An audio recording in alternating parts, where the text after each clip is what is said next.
Right, so I'm in the gym a couple of weeks ago and I'm sitting on the leg press machine in between my sets and my brain is just absolutely fried right now from lifting heavy. So I'm doing that thing where I'm like staring off into space because I'm tired. And as I'm doing that, someone enters my field of view and he sits down on the benches just on the other side of the gym. And I feel this like little wave of anxiety go through my body. I get that anxious feeling in my stomach.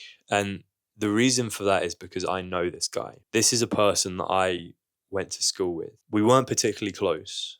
He wasn't an enemy, but maybe he was someone who'd said some not so nice things about me in the past. And this is a situation that I struggle with more than I'd like to admit. I still live in the same town where I went to school. And I'm a really confident person right now. I am very self-assured and I do like myself a lot. I'm a very outgoing person. But 5 years ago when I was still in school, it was the complete opposite of that. I was one of the most shy and reserved kids you could have ever met.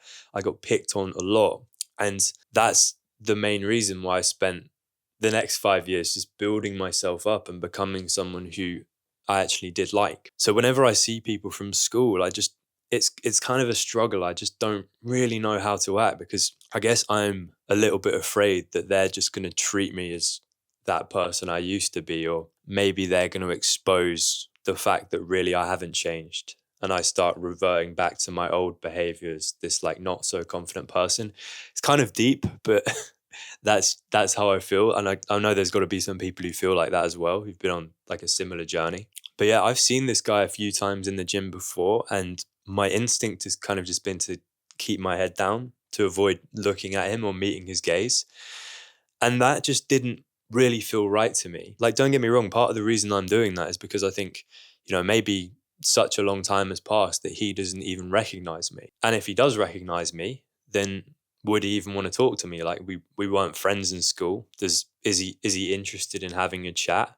Or should I kind of just keep to myself? It's kind of awkward, but at the same time, that doesn't feel right because I'm here giving people like lessons on how to be more social, how to be more confident and outgoing. But here I am hiding from a guy in my own gym, like a gym where I go to every single day and it should be somewhere I'm comfortable. It just kind of feels like that would make me a bit of a hypocrite. And there's also the fact that for the rest of this session, I've only just got to this gym. I'm going to be like avoiding this guy and avoiding making eye contact with him. That's going to be awkward as well. So I kind of get it in my head, right, I'm just going to have to nip this in the bud. I'm going to try and say something to him. And this is where a piece of advice that I like to call the 5-second rule really comes in handy. So it's not the 5-second rule where like you drop food on the floor and it's like how long you have to like eat it before it gets contaminated or whatever.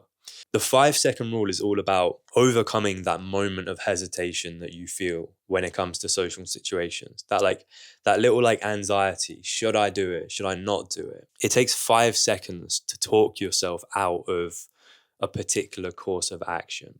5 seconds to start coming up with like a lot of excuses about what not to do, why not to do something. Just a little side note, I'll give you like $1 million piece of advice right now. Like if people were to just take this advice at face value and not question it, you'd honestly never have to watch another video on confidence or even really like another self-improvement video again if you just implemented this consistently. Whenever you're experiencing that fear, that moment of hesitation, if instead of avoiding it, if you just follow your fear, if you like take action in the face of that fear, you'll become so insanely confident. Like it will give you that unconditional confidence, not confidence which like disappears depending on the situation, but you're also confident in these areas. No, it's just like it's confidence across the board, confidence that like actually stays with you. And it will happen so fast that you can't even really prepare for it. Like if you just do this consistently, you'll change your life within 3 weeks. But yeah, just to take it back to the story, I realized that 5 seconds on from setting that intention, it didn't matter how I was feeling or who was in the way. I was just going to have to get up and put one foot in front of the other and march straight over to this guy and just say anything at all. Literally just say hi and see what he said. Literally just say anything within 5 seconds, just to short circuit that like doubt that was already entering my mind. But yeah, that's literally what I ended up doing. I just got up and went straight over to him. I kind of lucked out that he wasn't in the middle of a set, because imagine he'd been in like the middle of bench press or something, and I was just standing over him the whole time, looking like I'm trying to murder him. But yeah, I didn't know exactly what I was gonna say, but I just said, hey, like, it's been fucking ages. How are you, man? But yeah, what I found interesting was that as soon as I said those words, it was like this like veneer of unfriendliness, of seriousness that had been on his face. Like his expression was kind of like, don't talk to me, I'm focused. As soon as I said that, it was like it all melted away. And then it was some combination of he was surprised to see me, but also like genuinely happy and excited. Like he did actually seem pleased to see me. He was like, oh shit, like it's been ages, Tom. How was it going? But yeah, he actually seemed pretty enthusiastic to talk to me, it was kind of a surprise, because my perception of him had been, he recognized me, but he just hates me. He just doesn't want to talk to me under any circumstances. But yeah, like we ended up having a nice chat.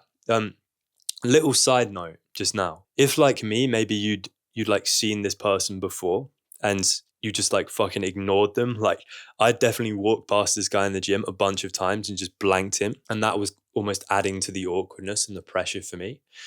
There's a really good way of getting around that. So what I said to this guy was, I'm pretty sure I've seen you here a couple of times, but it's been so long since I've seen you that it's like, is it him? Isn't it him? I kind of just like played it off as the fact that I hadn't seen him in ages. So I didn't really know if it was him, even though I was just being an unfriendly cunt, basically.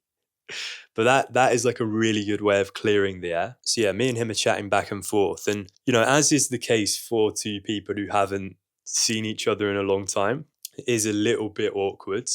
At first, we both don't really know what to talk about. And, we're both doing that thing where, because we don't want there to be like an awkward silence in the conversation, we're kind of overcompensating by talking too much and too fast. So we're almost talking over each other a little bit. But then I just like mentally say to myself, okay, like this is fine. Just slow it down. Like it's a little bit awkward, but it's fine. Like I'm safe. He wants to talk to me. Like he's not just completely fucking blank me. So I've got nothing to worry about here. Let's just slow it down a bit. And then I kind of like ease into the conversation after that.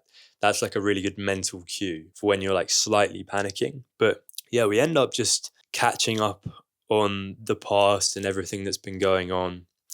Very nice, like just low stakes, low pressure conversation. Only actually lasted about 5 minutes before I told him, right, I'm going to go and do my next set. Because I know what the people in my fucking gym are like. They're like vultures with the equipment. But like, as I'm walking away, it's just that feeling of accomplishment, like fucking get in. Like I was scared, I was hesitating before I did it, but I followed through before the main doubts and excuses could really set in. So I was just fucking gassed that I actually did it. I just pushed through that fear. And because I made the effort, I now have like a new potential friend in the gym. But again, what I found really interesting about that experience was just how wrong my initial perception had been. It was like I assumed that he was just being unfriendly, when in many cases with that kind of behavior, it's people masking their awkwardness as unfriendliness. It's like there's a very high likelihood that he did recognize me. When I went up to speak to him, he didn't hesitate. Like he knew who I was straight away.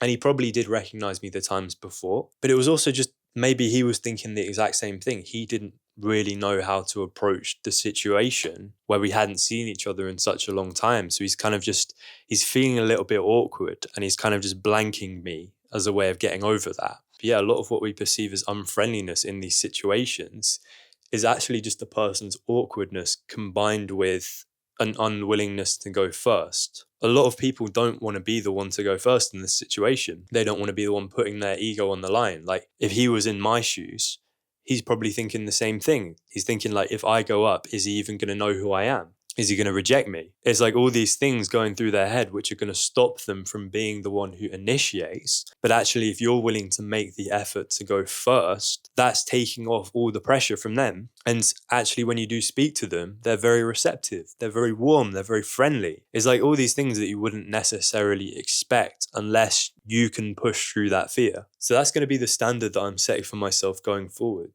Whenever I see someone that I know, whether they're from school or they're from work, or even if I've only met them like once or twice in passing, I'm not just going to walk straight by them and pretend that I don't know them. I'm not going to like contribute to the problem. The least I can do is just say hi. What we've got to realize is that 90% of like the fear and anxiety we feel in these situations is just from the act of going up to them. Once we've gone up to them, we've like said a few words, we realize that it's okay. Like, they're not going to kill us. We realize that like we're literally fine and there was nothing to worry about in the first place. So by doing this, we've killed two birds with one stone. We've pushed through that fear. We've shown that, you know, we can be confident even in situations that we haven't prepared for. You know, we've expanded our comfort zone. And we've also like made a potential new friend. You know, we showed them that we're not just like everyone else. We're not just going to fucking ignore them, even though we might have like fucking spent 2 years in the same classroom. We're going to spread that positivity. I don't want to get into like too much cliche shit here, but it's like, it's just being a good person. It's like being social and spreading that like positive social energy. It has a real effect. So yeah, that's all from me, bro. I'll see you in the next one.